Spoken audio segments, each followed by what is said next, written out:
Saw a movie this week called Jupiter Ascending, and what attracted me to it was that it is written, produced, and directed by the Wachowski brothers, of course, who produced the Matrix trilogy and other films like V for Vendetta, which was about a people's revolution against the Orwellian state. And where the information comes from and what their sources are, well, only they really know, I guess. But there's no doubt that the Wachowskis know a great deal about what's really happening in the world, and it is portrayed in these movies as fiction. But when I look at my research over the last 25 years, it mirrors much of what appears in their films.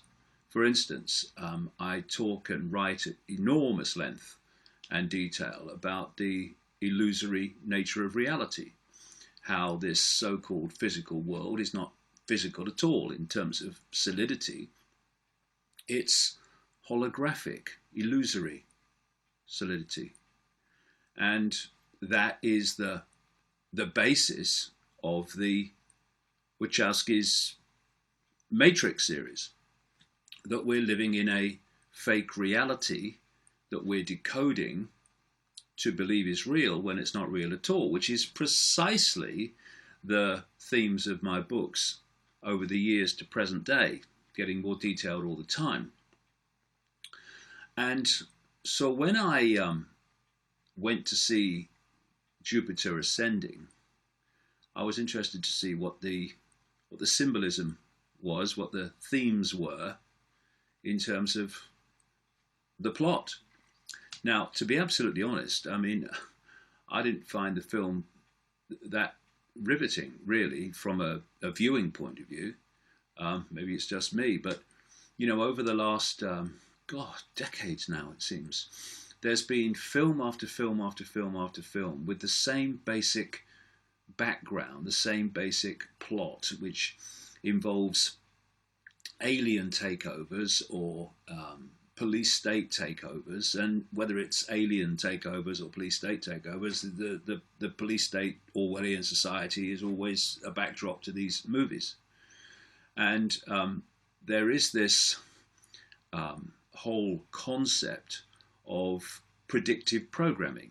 And one of the reasons that we're getting all these movies, one after the other, with the same theme, the same backdrop of the Orwellian fascist dictatorship in whatever form it takes, the reason we're being given that, or one main reason, is to make us familiar with it.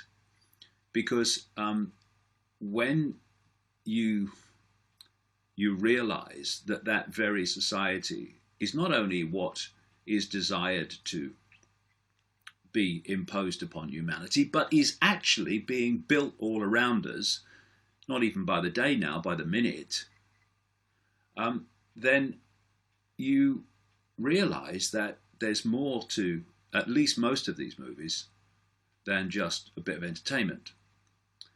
And what predictive programming does, it makes you familiar with something. Now, overwhelmingly, that will be subconscious. But when a society is coming in that is, to use that word again, alien to what has gone before, and someone of my age, coming up to 63, I well remember what society was like before all this stuff started happening, then there is a resistance through unfamiliarity of this society that's being, not even slowly now, imposed upon us. What's going on? What's going on? But the more you can get people familiar with it, even in a subconscious way, that they somehow, it's not as alien to them as it would be without that, the more likely you are to reduce, to the greatest extent you can, resistance to it. I mean, there are many other ways to stop and dilute resistance to it, but this is one.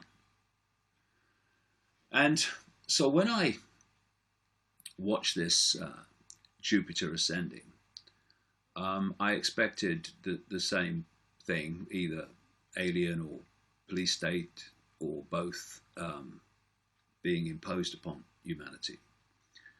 But what I got was, I was sitting in the movie theater just shaking my head and chuckling, really. I mean, the themes of it were out of my books. I'm not saying they were literally out of my books, but the same themes are in my books going back well over 2 decades. And these themes are,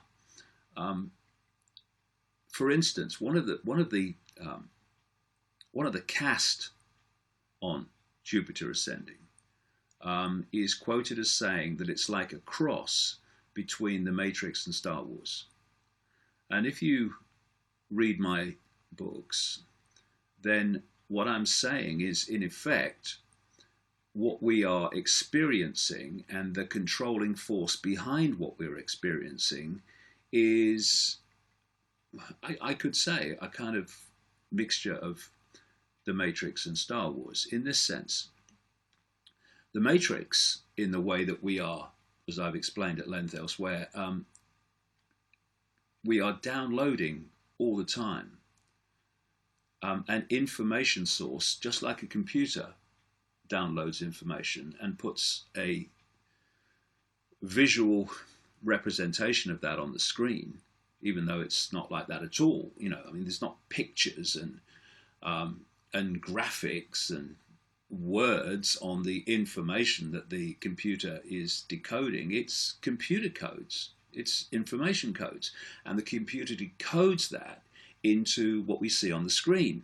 Well, what we're doing with this fake matrix, this fake reality that we think is real, is we're decoding information in basically the same way, and we are manifesting in our visual and other senses, decoded by the brain and indeed the whole genetic system, a reality that we think is real but isn't.